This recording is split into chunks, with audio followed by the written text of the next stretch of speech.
pupunyagi ako patungo sa hangganan upang makamtan ang gantimpala ng pagkatawag sa akin ng Diyos sa pamamagitan ni Kristo Jesus ang buhay na nasa langit. Amen.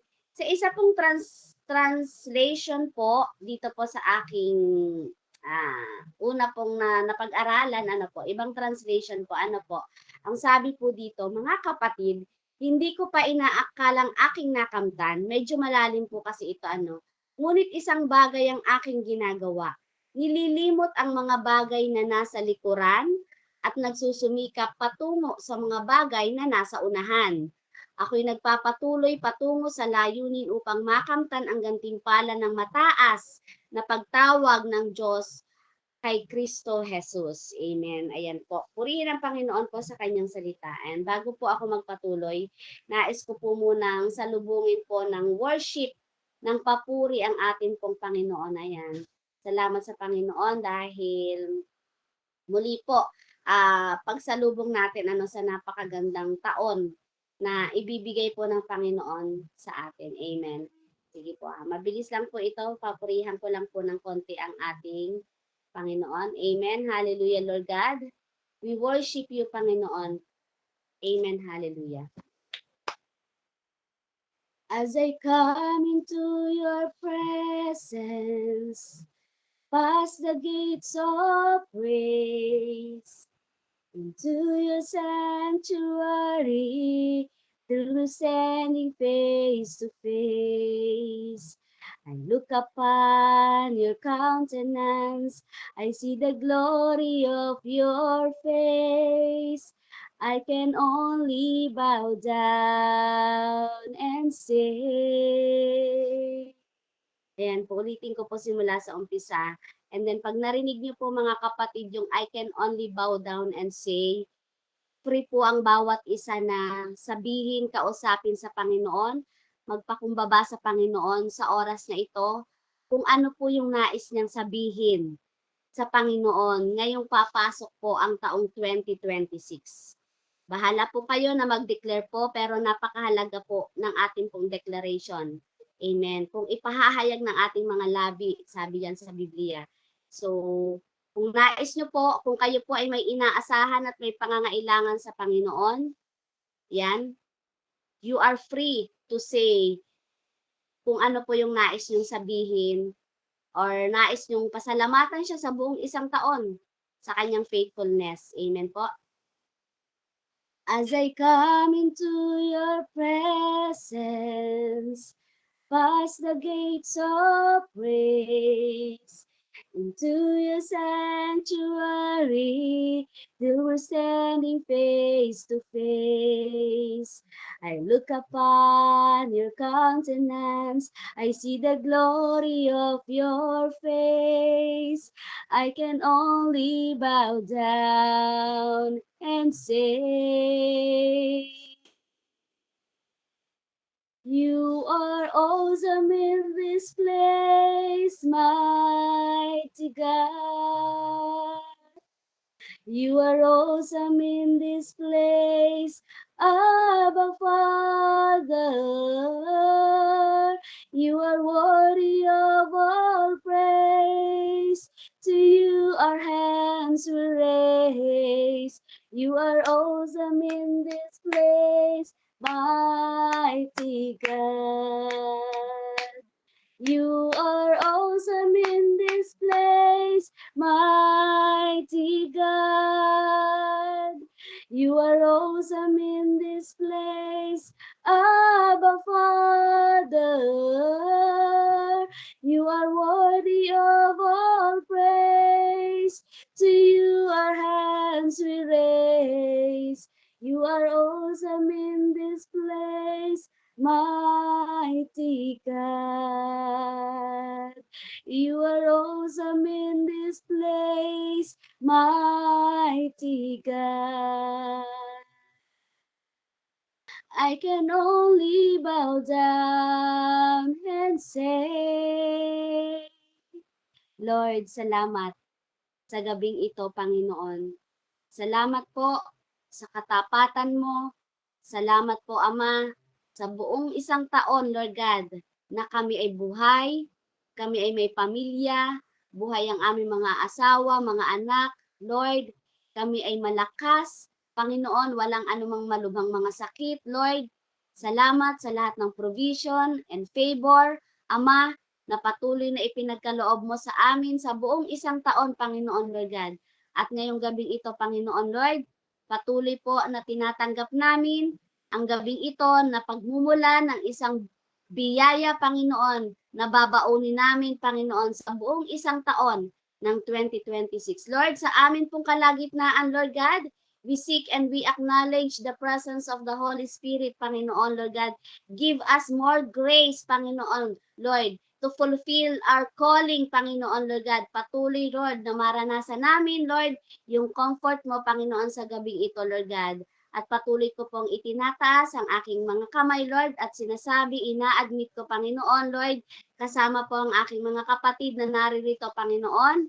Buong pagpapakumbaba po namin ina-admit, Panginoon, na wala po kaming magagawa, Lord, kung kami ay hiwalay sa iyo, Panginoon. Kaya naman sa gabing ito, Lord, let your will be done sa buhay ng bawat isa. Gamitin mo lamang po ako, Panginoon. Wala po akong ibang itataas. Wala po akong ibang ihahayag, Panginoon, at walang ibang madadakila, Panginoon. Ikaw lamang. Tanggalin mo ako, Panginoon, sa eksena, Panginoon. Gamitin mo lang po, Panginoon, ang buhay ko, Lord God, ang aking mga bibig, ang buong katauhan ko, Panginoon, is yours, Panginoon. I belong to you, Panginoon, Lord God. Maraming salamat po, Ama, sa gabing ito. Patuloy kong binabalik, Panginoon, at pinag-iingat ko, Panginoon, ang bawat isa, Lord God, sa aming kalagitnaan, Panginoon. Nire-review ko po anumang gawa at plano ng kaaway, Panginoon, Lord God, anumang distraction, anumang defocus, Panginoon, Lord God, anuman, Panginoon, mga ginagawa ng negative spirit, Panginoon, sa aming kalagitnaan, patuloy na winawasak, tinatapakan ko sa pangalan ni Jesus, Lord God. At ang internet connection, Panginoon, ay patuloy na maging maayos, Panginoon, sa bawat isang lugar, sa bawat lugar ng bawat isa. Maraming salamat po, Panginoon, Lord. Sa iyo po, Panginoon, ang pinakamataas na papuri, pagluwalhati, pagdakila. In Jesus' name, amen and amen. Ayan po, naririyan pa po ba kayo? Paki-heart po kung naririyan pa. Amen. Salamat po sa bawat isa sa mga 15 participant po. Kasama po ako. Amen. Glory to God po. Salamat po sa mga buhay na nagha-hearts. Ayan. Tunay ang mga pusong yan talaga. Yan yung pusong nagpapasalamat talaga. Amen. Ayan po. Sige po, tayo po ay mag-umpisa na. Ayan po. Dito po sa ating teksto na binasa, gusto ko lang po na lagyan po ng pundasyon o ng background po kung saan ba nanggaling yung ating teksto. Ito po kasi yung teksto na ito ay kalimitan pong ginagamit po pero bihirang gamitin sa tuwing papasok po ang taon.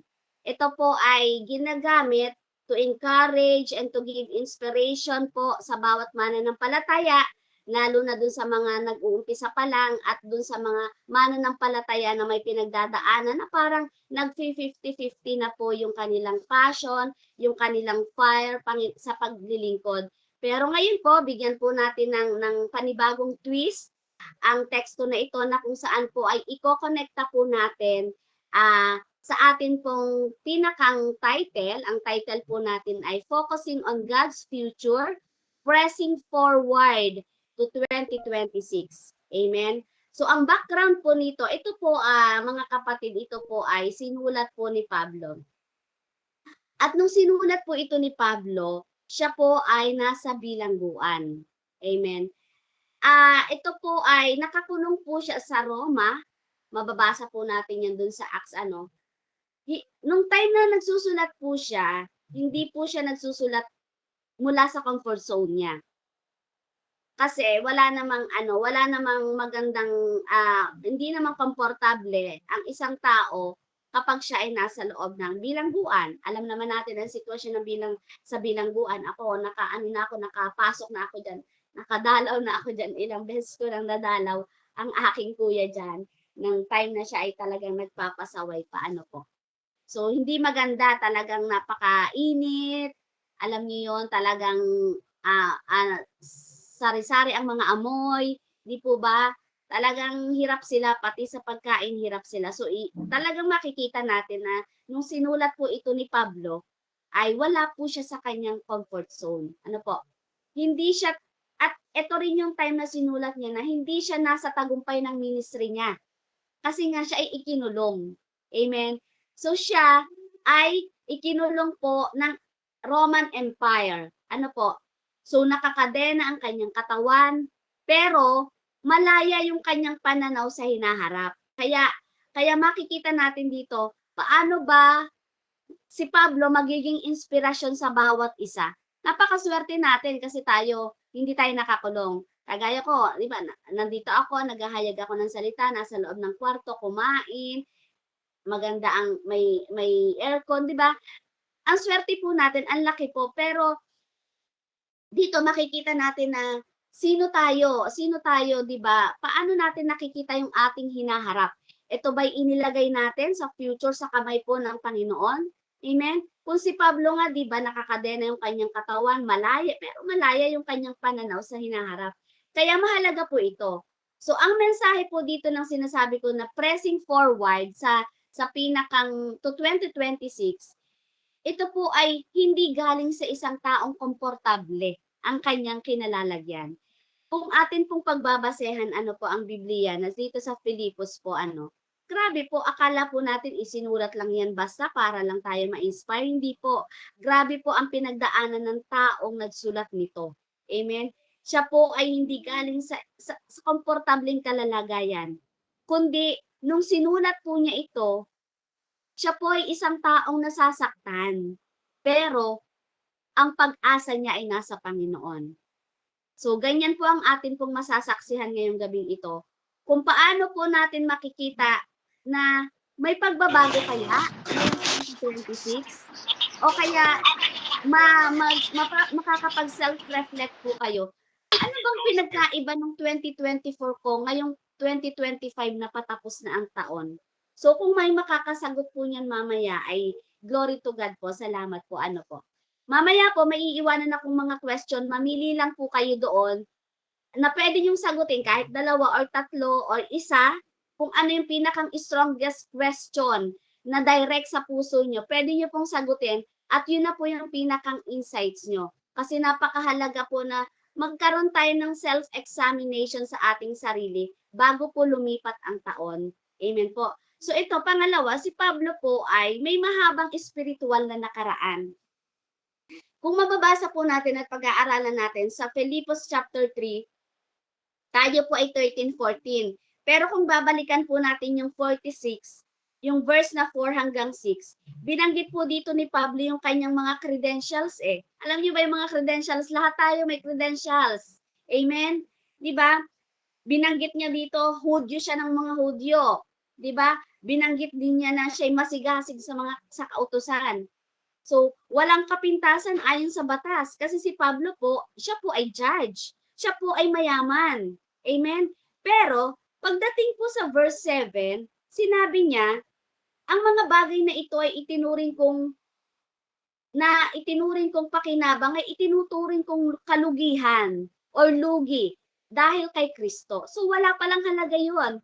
Yung mga credentials na kanyang binabanggit dito, ito yung panahon na siya ay nagbubulay bago niya naisulat yung 13-14. Ito yung kanyang nararamdaman na kung saan siya ay nasasaktan, pero ang pag-asa niya po ay nasa Panginoon. Pasensya na po kayo, malakas po ba yung boses ko? Hinaan ko po ba? Ayan po. So, ibig sabihin po dito, may ipagmamalaki talaga si Pablo. Yung binanggit po niya yung kanyang credentials sa 3-4. So, and kayo po ba talaga, di ba? Dumating ba sa point yun na talagang ang tinitingnan natin ay yung ating mga tinapos, yung ating mga na-achieve, di ba? So dito, pero pinili niyang iwan yun eh. Kaya nga sinabi niya sa verse 7, ang lahat ng bagay, di ba, itinuturing niyang lugi dahil kay Kristo. Kaya niya nasabi ang nililimot ko ang nasa likuran. Ayan. Dahil may tagumpay siyang pwedeng ipagmalaki, may maling paniniwala siyang kailangang talikuran. Tagumpay nga siya, pero mali naman pala yung kanyang mga paniniwala. At alam natin yung background ni Pablo, bago po siya makakilala sa Panginoon. So, Dito rin po, ito rin po ay bago po niya isulat ito, si Pablo po ay may masakit na nakaraan dito. Ano po, hindi lang po success ang iniwan dito ni Pablo. Nakaka-relate po ba kayo? Ano po, nung tayo'y tawagin ng Panginoon, bakit kung kailan ako naglilingkod, bakit parang lalong ang dami kong naging problema? Ayan, 'di ba? So dito po, sinasabi dito na hindi lang success ang iniwan ni Pablo. Imaginein mo isa kang hukom, imaginein mo ikaw yung parang tumutugis, alam mo, 'di ba? Pero bakit ngayon ikaw yung nakakulong? Eh ikaw nga yung may hawak ng batas eh. Ano, kumbaga parang eksperto ka nga sa kautusan sa batas, hukom ka nga eh. Pero bakit nung time dumating sa punto na ikaw ngayon ang nakakulong? Eh samantalang ikaw dapat ang nagbibigay ng sentence dun sa mga tao na ikukulong, 'di po ba? So gaano kasakit 'yun para kay Pablo. Amen? So siya po ay dating tagapag-usig ng iglesia, 'di ba? So nakilahok siya sa pagkamatay ni Esteban. Kilala niyo naman si Esteban ano. So hindi ko na po siya ano, ito yung time na yung mismong balabal ni Esteban nung kakalad ka rin si Esteban palabas, nung siya'y pinagbabato, 'di ba? Talagang nando'n sa paanan ni Pablo. At siya rin talaga yung humawak ng balabal ni Esteban ano. So kung may taong puwedeng mabuhay sa guilt at regret, si Pablo iyon, 'di ba? Minsan ganyan tayo, 'di ba? Meron tayong mga ano, yung parang parang nagi-guilty tayo tapos nanghihinayang tayo. Gano'n din si Pablo. Pero hindi siya nagpaalipin sa kanyang nakaraan. So makikita natin kung paano niya nagawa iyon. So ang biyaya ng Diyos ang nagpalaya sa kanya upang magpatuloy. Amen. Hallelujah, 'di ba? Ang biyaya ng Diyos ang nagpalaya sa kanya upang magpatuloy. So si Pablo, hindi pa rin siya tapos sa kanyang paglakad. Amen? So makikita natin sa Filipos chapter 12, bago tayo tumungtong sa 13, sinabi ni Pablo dito, hindi ko sinasabing nakamtan na ko na, sabi niya. So ibig sabihin, kahit apostol na siya, ganun din sa atin. Kahit Kristiyano na tayo, kahit anong lalim natin, di ba? So kahit apostol na si Pablo, kahit maraming simbahan ang naitatag, malaki ang ambag sa Bagong Tipan. Imagine, siya po ang may pinakamalaking ambag na nasulat sa sa Bagong Tipan. So hindi pa rin siya satisfied spiritually. Amen. Hindi complacent, hindi siya mayabang, hindi siya kampante. Ito ang dahilan kung bakit niya sinabing ako'y nagpapatuloy. Kasi ang tao po na naging mayabang na, naging kampante niya na sa kanyang alam, hindi niya magpapatuloy. Stop na yan eh, alam ko na eh. Ganyan, di ba? Pero si Pablo hindi. Hindi siya satisfied. Hindi siya naging satisfied sa kanyang spirituality. Amen? Si Pablo din po dito ay nakatuon po siya sa tawag ng Diyos. So tayo mga kapatid, saan tayo nakatuon? Sa tawag ng Diyos o sa tawag ng ating pangangailangan sa Diyos? Amen? Tayo ba ay nakatuon dahil kailangan natin ng blessing? Amen? So, minsan, hindi sa kalagayan eh. Ang focus ni Pablo ay hindi siya nakafocus sa kulungan. Eh, minsan tayo, mawawalan lang tayo ng tinapay or mawawalan lang tayo ng ano, di ba? Yung parang medyo nahihirapan lang tayo ng mauntian. Minsan, ang nagiging focus natin ay doon na. Hindi doon sa pagtawag sa atin ng Diyos. Hindi rin nakafocus si Pablo sa kahit napapaligiran siya ng napakaraming kaaway. Hindi rin siya nakafocus sa problema. Ang focus po niya ay ang paitaas na tawag ng Diyos kay Kristo Jesus. Yun po yung sa verse 14. So ang kalagayan po dito ay pansamantala. Ang kalagayan po natin dito sa mundo, pansamantala rin. Kagaya nung kay Pablo, na ang kalagayan niya sa kulungan. Pero, ang tawag ng Diyos ay walang hangganan. Amen? Kaya, focus on God's future. Pressing forward to 2026. Amen? So, dito po, sige po, ano na po tayo, pasok na po tayo. Yun po ay parang, ano ko lang, binigyan ko lang po ng background po, ano po. Sa 2026 po, it is a year of focus faith.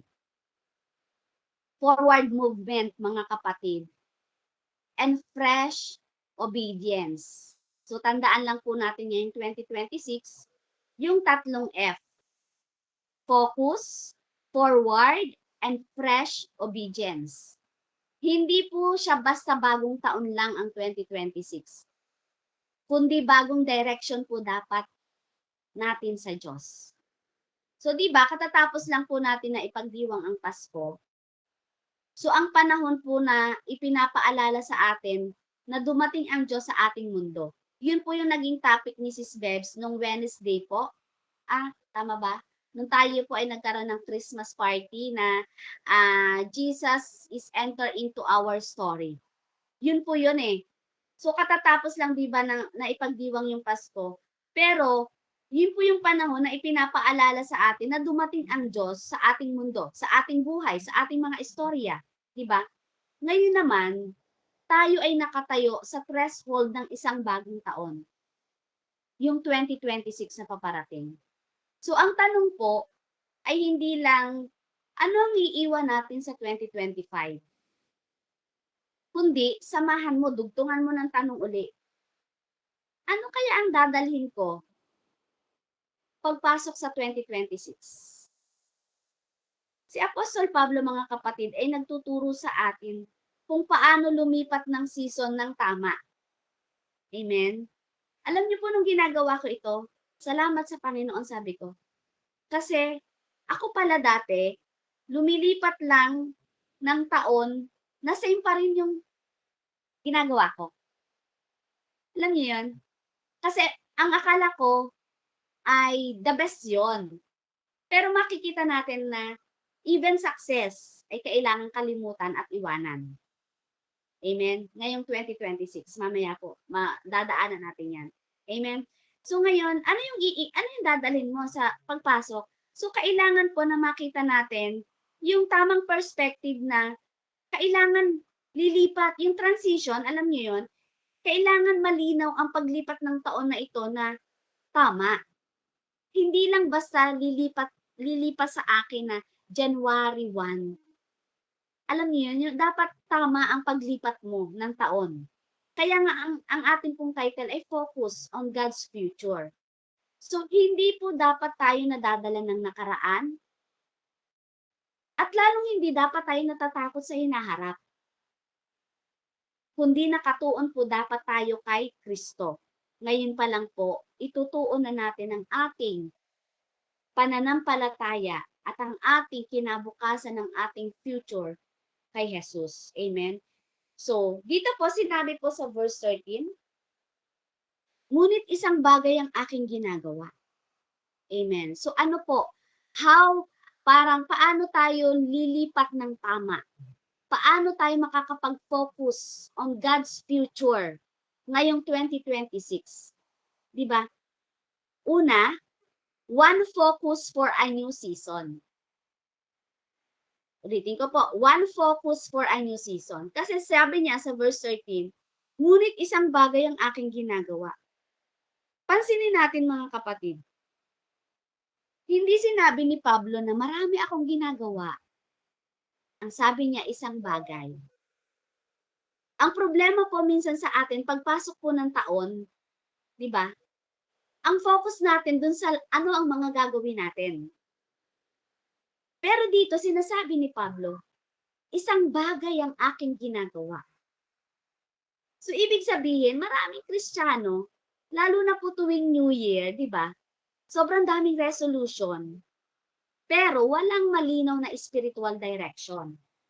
Ay, ganito ang gusto ko sa ministry. Ay, madadagdagan ang platform ko. Ay, madadagdagan ang aking Bible study. Di ba? Ang daming ginagawa.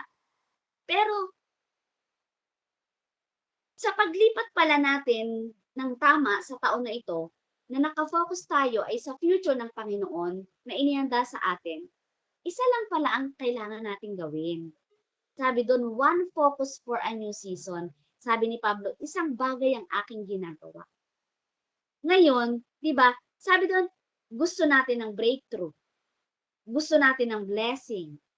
Gusto natin ng pagbabago. Pero wala naman tayong malinaw na focus kay Jesus. Even nga pagpasok pa lang ng January malinaw ba? Ano yung isang bagay na iiwan mo at isang bagay na aangkinin mo pagsapit ng 12 AM ng January 1? Angkinin po natin si Jesus. Baka kasi pagpasok, sa dami ng putukan, sa dami ng bisita, intinding-intindi sa medianoche, intinding-intindi sa paghahanda, di ba? Nawala yung focus mo sa season na yun talaga. So, mali agad yung paglipat ng taon. Amen? So, parang ano kasi yan parang cellphone, di ba? Pag ang daming apps na nakabukas, ang bilis mong madrain. Kaya natin, pagpasok ng taon, ang dami mong ginagawa, ang dami mong iniintindi, parang si Martha, di ba? Madali kang madidrain. Paano mo malilipatan ng tama? So, isang bagay lang ang ating gagawin na kagaya ng ginawa ni Pablo. Angkinin mo si Jesus, mag-focus ka sa paglipat ng taon. Amen? Kapag yun, sabi ko nga, yung cellphone, pag ang daming nakabukas na apps, diba, ang bilis madrain. At mabagal. Mabagal loading ka sa nangyayari. Madali kang mag-hang. Diba? So, ganun din po ang buhay Kristiyano na walang focus. So, ngayong 2026, sabi ko nga, one focus for a new season. Sa pagpasok po ng 2026, tanungin po natin ang ating sarili. Ano ang one thing na hinihingi ng Diyos sa iyo at sa akin? Mas malalim bang pananalangin? Yung mas tapat ba na pagsunod? O mas seryosong paglilingkod? Mga kapatid, 2026 is not about doing more. It is about focusing better. Saan ka nakafocus? Amen? Sabi po sa verse 13, nililimot ang mga bagay na nasa likuran.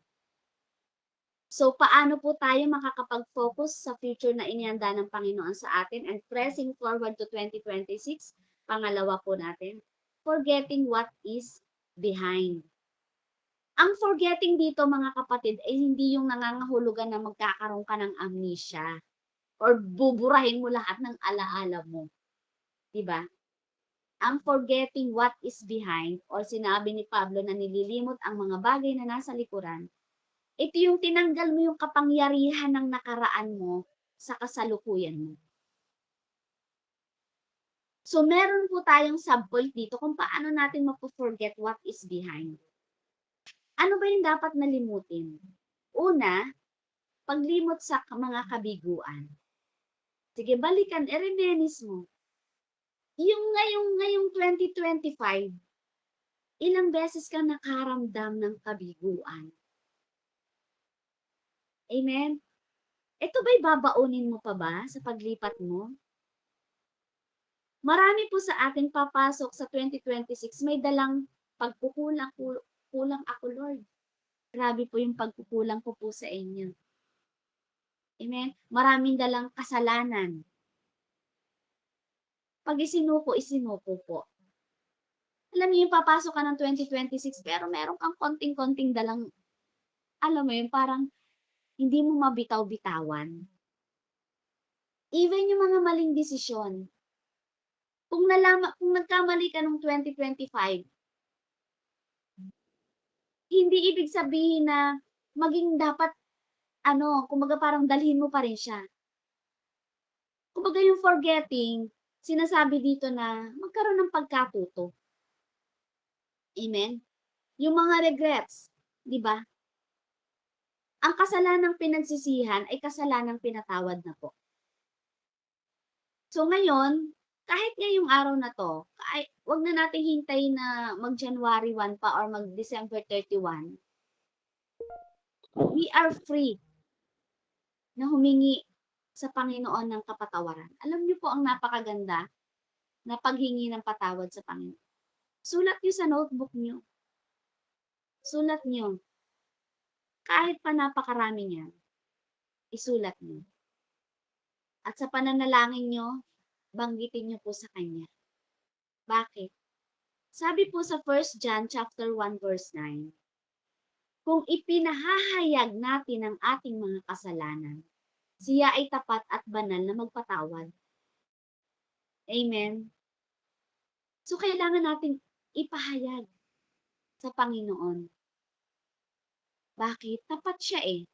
Hindi siya kagaya ng tao na kapag nagkasala ka, humingi ka ng sorry, and then nagkasala ka uli, inipon lang pala niya. Alam mo yun? Na kapag pala sinumbatan ka niya, kadamay pa yung dati mong kasalanan. Hindi ganun ang Panginoon.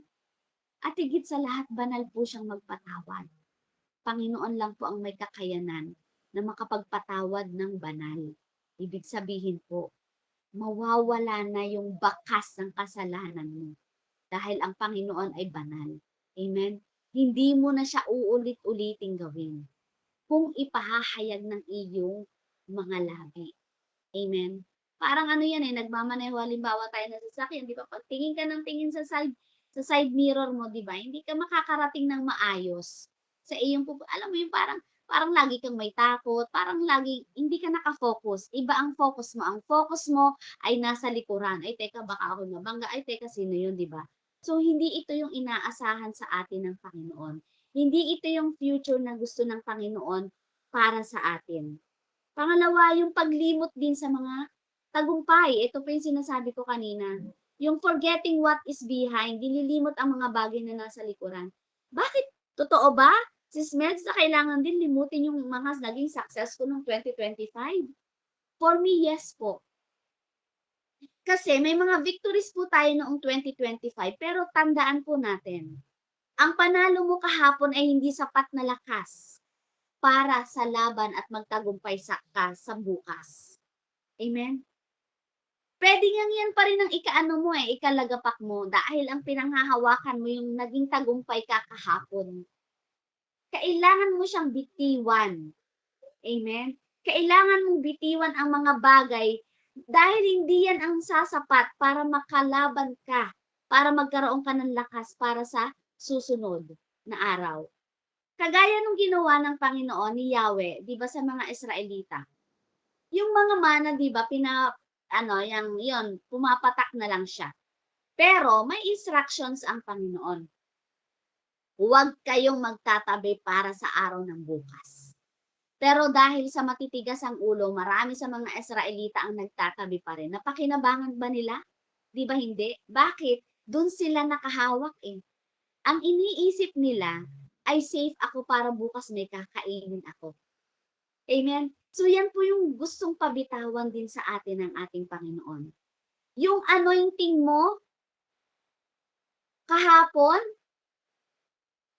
hindi yun sapat para maging anointing mo rin sa araw-araw na pagtayo sa'yo ng Panginoon.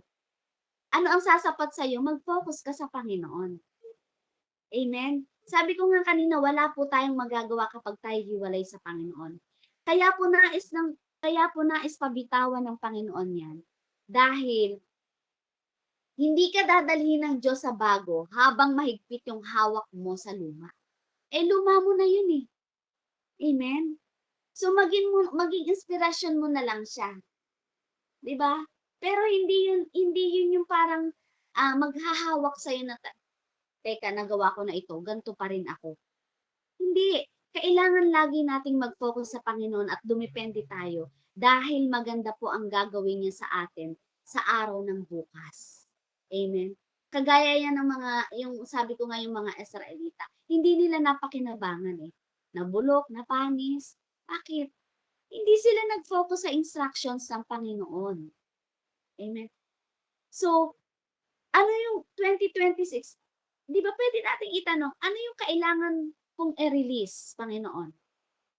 Ito ba ay something na guilt? Pride ba? Iprito na. Amen? Oo, darating sa punto. Baka kasi alam niyo yun, hindi tayo makalipat ng tama. Baka kasi hawak-hawak natin yung pride pa rin natin. O yung pain. Yung hindi ka nakapagpa-release, Meron something na tao sa'yo na talagang gumugulo sa isip mo. Maisip mo pa lang siya na nadi-distract ka na, nawawala ka na sa focus. Kasi may something siyang ginawa sa'yo, eh. Amen? Na parang 'pag naiisip mo siya, oo, mananalangin ka. Pero nung nanalangin ka, andun pa rin yung pain, eh. Bakit naka-focus ka kasi dun sa ginawa sa'yo ng tao? Naka-focus ko kasi doon sa naramdaman mong pain. 'Di ba? Mag-focus kayo sa Panginoon at grabe yung future na ibibigay sa'yo ng Panginoon. Amen po. So, huwag po nating hahayaan na hindi ka nakapag-release para maging tama po yung paglipat mo ng 2026.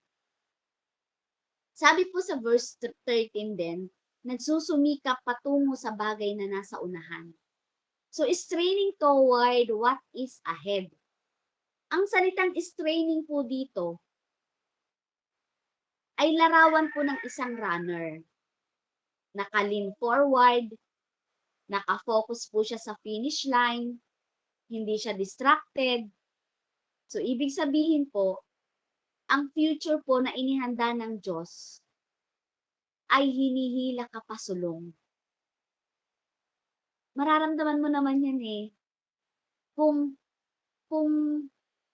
ang isip mo, yung puso mo, yung nararamdaman mo, parang hinihila ka pabalik dun sa mga dati, hindi po yan yung future na inihanda sa atin ng Panginoon.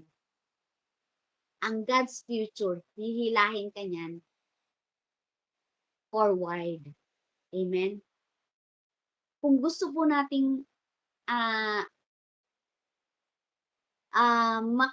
makasulong, amen, magsumika po tayo.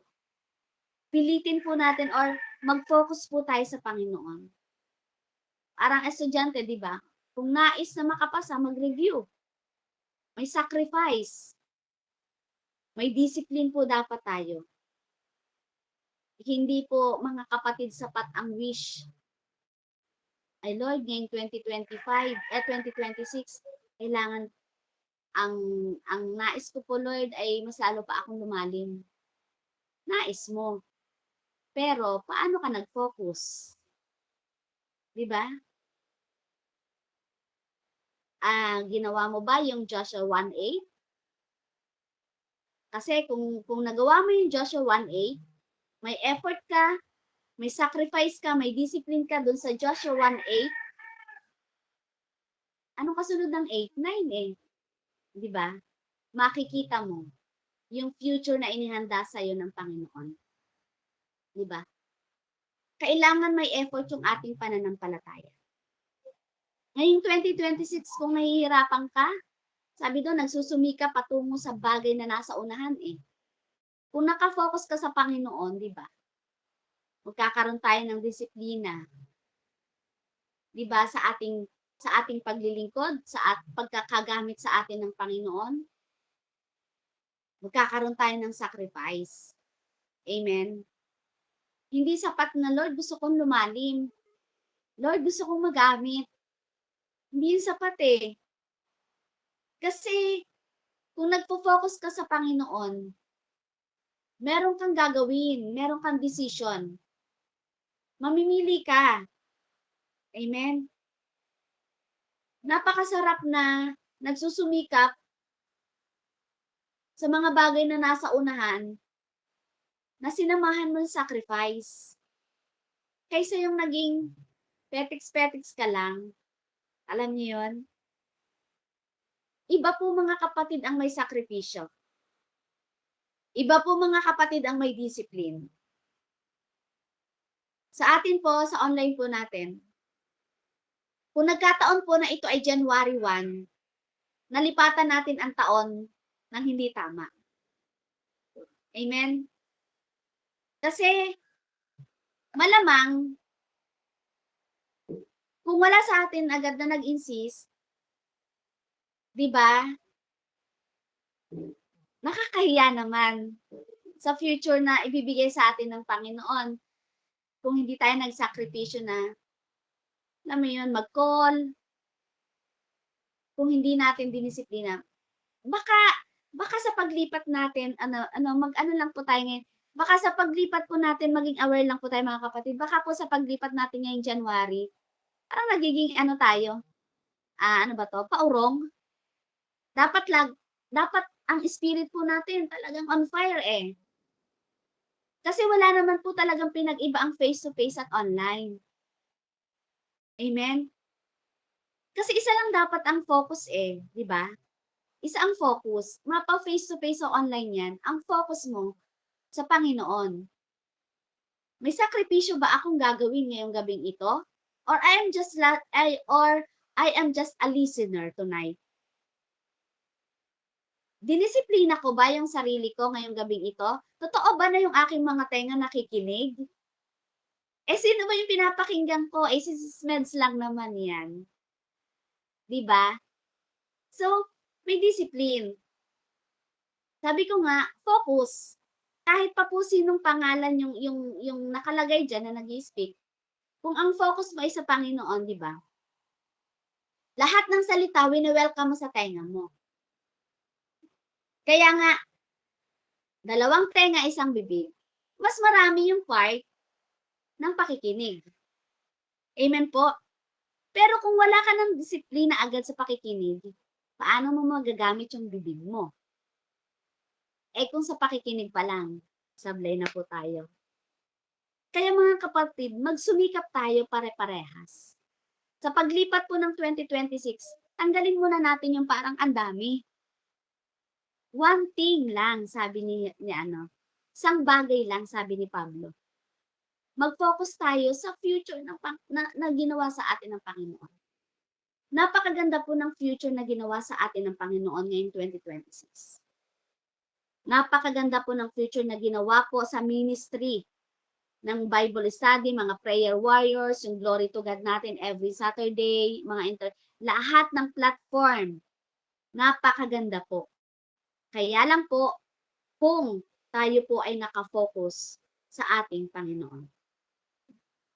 Gusto ko lang po kayong i-inspire, hindi po para po ako ay magyabang or ako po ay patawarin niyo kung ako po ay ang dating po sa inyo ay mayabang. Gusto ko lang pong magbigay po ng konting inspirasyon po sa bawat isa na kung ano po yung ginagawa niyo po dati, kung something nga na may hinihingi sa atin ngayong 2026, gawin po natin. Ano po, papakita ko lang po ito. Yung sinasabi ko po na dapat may sakripisyo, dapat may discipline, magagawa mo ito kung kanino ka nakafocus talaga. Amen po. Ayan. Kagaya po ng 'di ba sabi ko po dun sa Joshua 1:8, meditate His word day and night, di ba?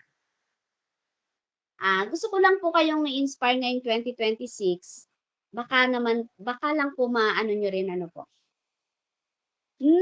Napakasaya ko po nung tinanggap ko ang Panginoon at ako po ay nabigyan ng pastor namin ng Biblia.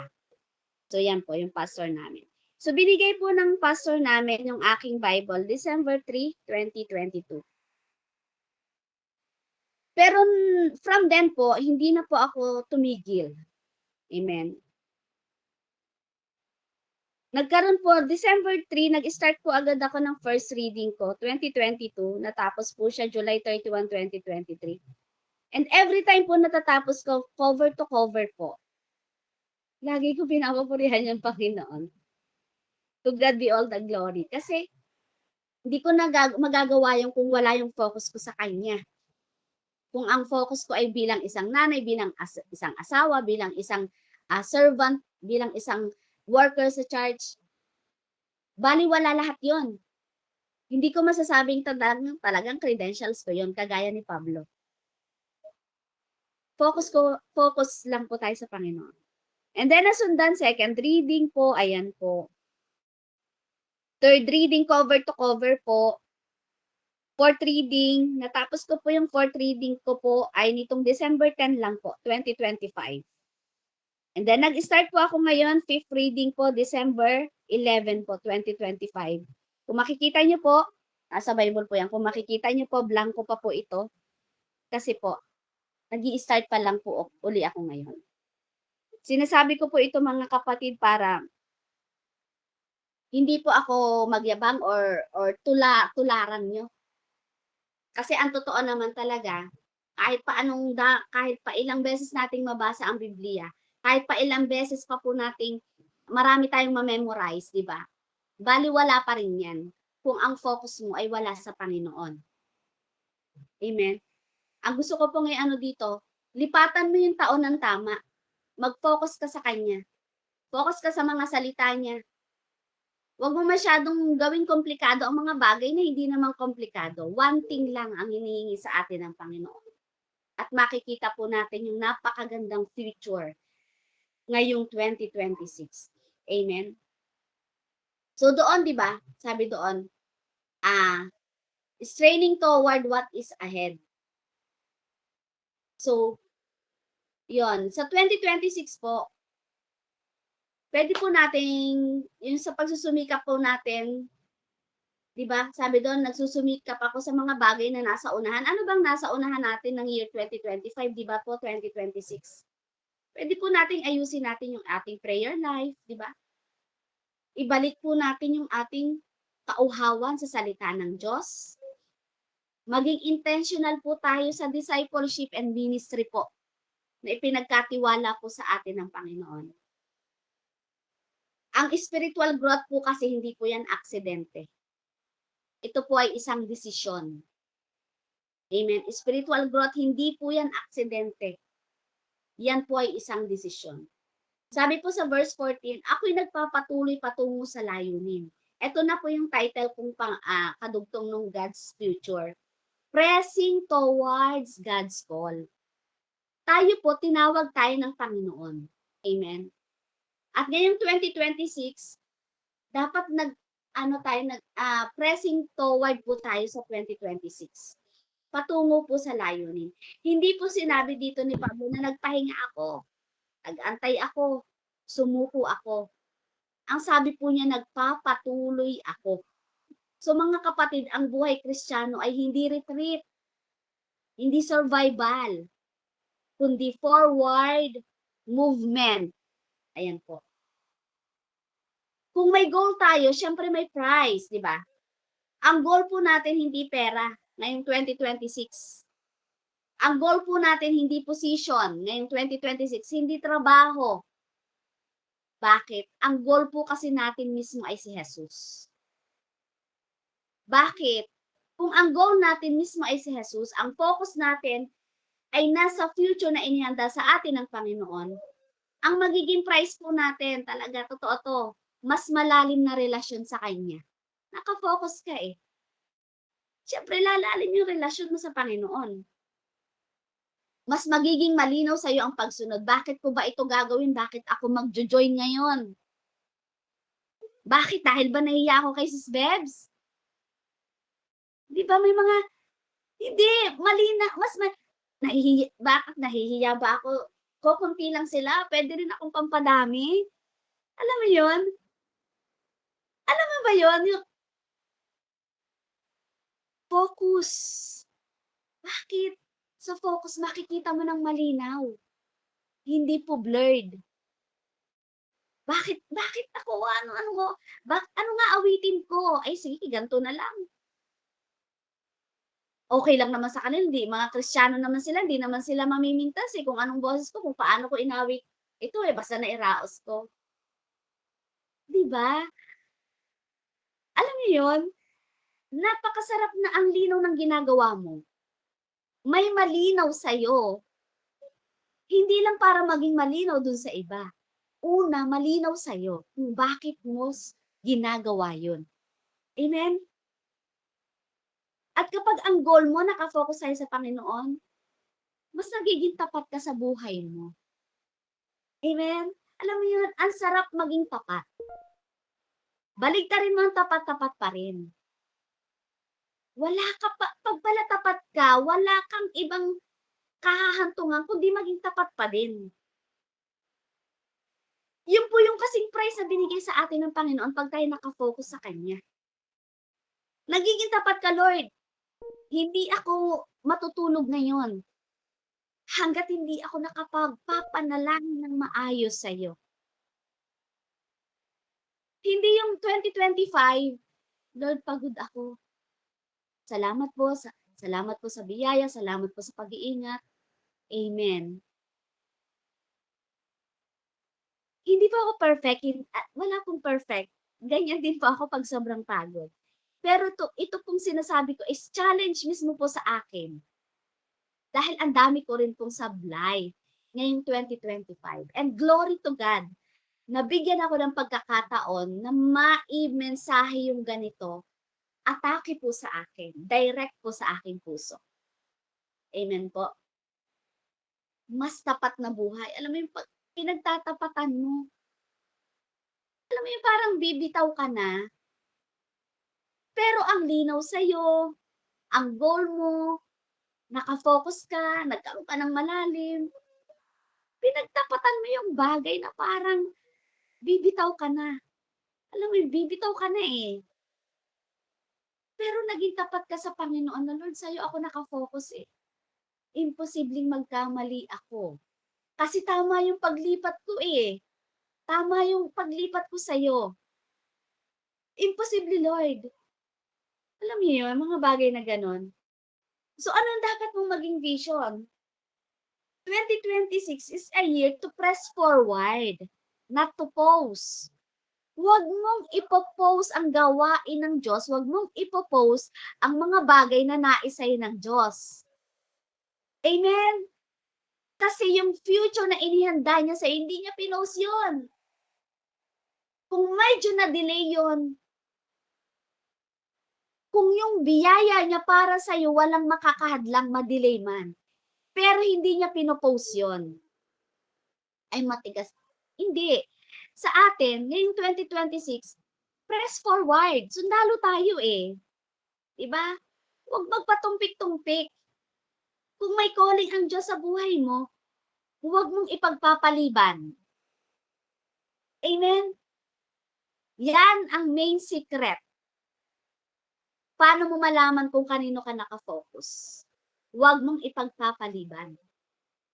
Huwag kang matatakot. Lord, hindi ako magaling. Lord, kulang ako. Lord, hindi ko napag-aralan yung mensahe. Eh, hindi ka nakafocus. Sabi ko nga kanina, may sakripisyo. Disiplinahin mo sarili mo. Amen? So, huwag mong patatagalin. Yun nga sabi ko sa iyo, yun sa inyo po, huwag nating patatagalin. Alam niyo yun, baka kasi ibigay sa iba. Napakaganda na para sa'yo, tapat ang Diyos na tumawag sa'yo, hindi ka mabibigo sa Panginoon. Amen? So dito po mga kapatid, yung nagdaang Pasko sa atin, nagpapaalala, dumating ang Diyos para sa atin. Pero ngayong bagong taon, nagsasabi siya, may tinatawagan sa'yo ang Diyos. Habang papasok ka sa 2026, sabihin mo, Panginoon, iiwan ko po yung nakaraan. Hahabulin ko po yung hinaharap at magpapatuloy ako kasama ka. Hindi po pwedeng hindi kita kasama, Lord. Because 2026 will not be a repeat. It will be a response, mga kapatid, ha? Hani po, sabi sa Rizal na punto. Hindi po ulitin mo yung 2025. 2026 is a response sa Panginoon. Ikaw naman nakakaalam yun sa puso mo eh, kung anong pinapagawa sa'yo ng Panginoon eh. Kahit nga gabi na eh, kung di ka makatulog eh, di ba, may pinapagawa sa'yo ang Panginoon. Amen, di ka lang nakafocus, kaya yung, sabi ko kanina, hindi nagiging malinaw kung bakit mo gagawin yung isang bagay. Pero kung nakafocus ka, ay napakaliwanag po ng response mo sa Panginoon. This 2026, response ng ating pananampalataya. Amen. Response po ng ating pagsunod. Response po ng ating pagtitiwala sa Diyos. At sa bilang pagtatapos po mga kapatid, ipapakita ko lang po ngayon yung transition kung paano ang focus ni Pablo sa Panginoon at sa future. Kung babalikan natin ang kalagayan ni Pablo, siya ay nakakulong, may masakit na nakaraan, di ba? May mga ditiyak na bukas kasi nasa kulungan siya eh. Pero kapansin-pansin, dun sa binigay kong background kanina, hindi kailanman naging kulungan ang sentro ng kanyang isip. So, ang sentro ng kanyang isip ay ang Panginoon. Glory to God, ganun din po dapat ang gawin natin. Para kay Pablo, alam niyo habang bumibigat, habang nahihirapan, habang kinukulang, mas lalo kang mag-focus. Lalo mong isentro yung isip mo sa Panginoon. Kasi ganun ang ginawa ni Pablo eh. Ang future ay hindi hinuhubog ng kalagayan. Amen?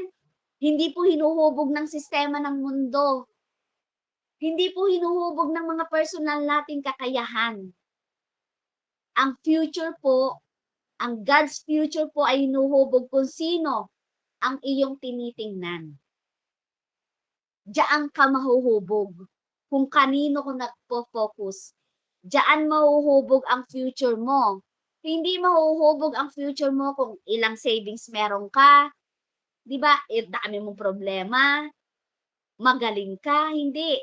Ang future po natin, hinuhubog po yan kung kanino ka nakatingin, kung kanino ka nakafocus. Yun po ang future natin. Bakit? God is already in our tomorrow. Ang hirap man i-explain yung grammar kasi pag sinabi nating already, nangyari na, pero tomorrow hindi pa nangyayari. Ang hirap, 'di ba? Pero God is already in our tomorrow. Yung mga bukas natin na hindi pa nangyayari, nandiyan na ang Panginoon, depende lang sa focus mo. Amen? Gusto kong balikan, God is already in our tomorrow, in our future. Andiyan na siya. Hindi na siya dapat mawawala sa eksena. Depende lang sa focus mo, baka kaya nawawala sa'yo. Amen? Sabi ko nga, it's a decision. It's our choice kung kanino ka magpo-focus. Bakit mahalaga ang focus kay Kristo para kay Pablo? Dahil alam ni Pablo, mga kapatid, na kapag ang mata ay nasa problema, panghihina ang dulo. Kapag ang mata natin ay nasa nakaraan, pagkaantala ang dulo. Amen? Diba, hindi nyo ba na kapag ang mata mo nakafocus sa problema, nanghihina yung dulo ng kinabukasan mo eh. Kapag ang mata mo nakafocus dun sa nangyari kahapon, kahapon yun. Maaantala ngayon yung gagawin mo para bukas kasi doon ka nakafocus sa kahapon. Pero kapag ang mata mo ay nakafocus sa Panginoon, pagpapatuloy ang resulta. Amen. Kaya nga sinabi niya, isang bagay ang aking ginagawa. Hindi siya divided nang sinabi niya yon. Hindi siya distracted. Kahit nasa kulungan nga siya, nakakadena nga siya di ba? Hindi siya tumatakbo ng palingalinga. Ang Panginoon ang direction ng kanyang future. So are we. Di ba? Para kay Pablo, ang pagka-focus kay Kristo ay hindi lang spiritual discipline, mga kapatid. Amen? Ang pagka-focus po natin kay Kristo, ito po ang survival strategy niya. Kung nawala ang focus, mawawala ang lakas mo. Kung mawala ang focus mo, mawawala ang direction mo. Kung mawala ang focus mo, mawawala ang dahilan para magpatuloy ka. Pero dahil ang focus ni Pablo ay si Kristo, kahit ang dilim ng daan niya, malinaw ang patutunguhan naman niya. And that is his future. Amen po. Kaya ang tanong po dito ay hindi lang kung ano yung haharapin natin sa hinaharap, kundi kung sino yung pagtutuunan mo ng pansin. Sapagkat tulad po ni Pablo, di ba mga kapatid, ang future ng isang mananampalataya ay ligtas lamang kapag ang focus po natin nasa Panginoon. At ito ang dahilan kung bakit sinabi niya, ako'y nagpapatuloy patungo sa hangarin.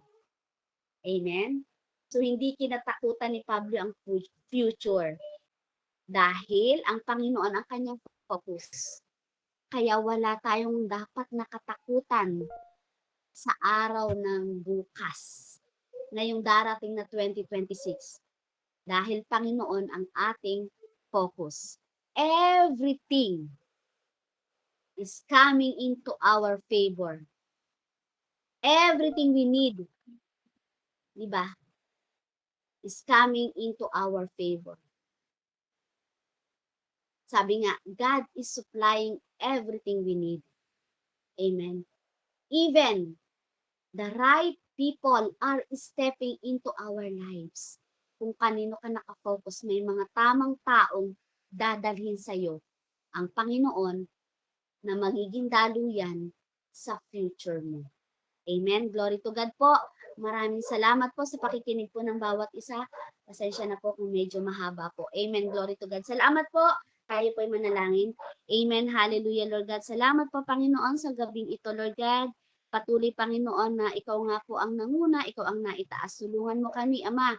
Panginoon, Lord God, na makalipat kami ng tama. Panginoon, ngayong season na darating, Panginoon, Lord God. Patuloy, Lord God, na bigyan mo kami, Panginoon, ng tamang pagtingin sa iyo, tamang pag-focus, Panginoon. Ang mga mata namin ay maituon lamang sa iyo, Lord God. At salamat po, Panginoon. Lord, patuloy mong pagpalain ang bawat isa, Lord God. Ikaw ang maluwalhati, Panginoon, sa mga susunod na aming mga insight, Panginoon, Lord God. Nawa, Panginoon, ay langisan mo rin ang mga bibig, Panginoon, Lord God, ng mga tao na maghahayag, Panginoon, Lord God, ng kanilang mga insight, Panginoon, Lord God, at maging pagpapala sila sa lahat ng makikinig. Salamat po, Ama. All glory belongs to you alone. In Jesus' name, amen and amen. I-forward ko po si Smelda yung tanong, or kung gusto niyo po mag-insight kayo, kung ano pong insight niyo, pwede rin po. Pero kung gusto niyo mag